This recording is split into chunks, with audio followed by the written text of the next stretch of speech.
كل اكتر وخس اكتر من الاخر. ازيكم يا اولاد، عاملين ايه؟ تخيلوا كده معايا انك ممكن تاكل وجبات كبيرة تشبع منها وتخس كمان.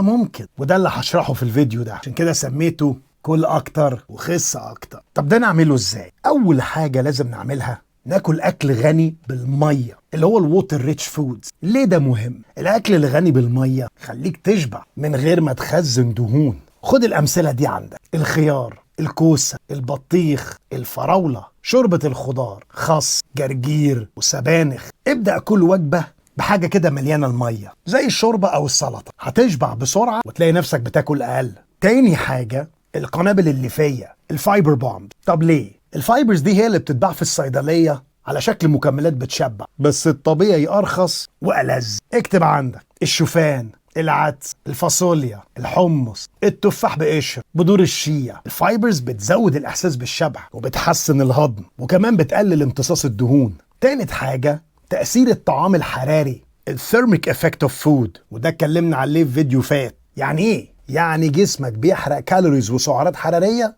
عشان يهضم الاكل. البروتين هو رقم واحد في الحكايه دي، فكل بروتينات عاليه للتاثير. اكتب عندك: صدر الفراخ، تونه، بياض البيض، جبنه قريش، زبادي مليان بروتين، لحوم اللي فيها دهون قليله. لو كل وجبه فيها بروتين جسمك هيحرق كأنه موتور شغال على طول. يبقى الخلاصه: عاوز تخس وتفضل شبعان؟ اعمل الآتي: كل أكل فيه مية، زود الفايبر، ركز على البروتين، وهتلاقي نفسك بتاكل وجبات أكبر ووزنك بيقل. قولوا لي بقى في الكومنتات ايه أكتر حاجة في الحاجات دي بتحبها، وما تنساش اللايك شير والسبسكرايب عشان غيرك يستفاد. وهو ده ازاي تاكل أكتر وبرضه تخس أكتر من الآخر.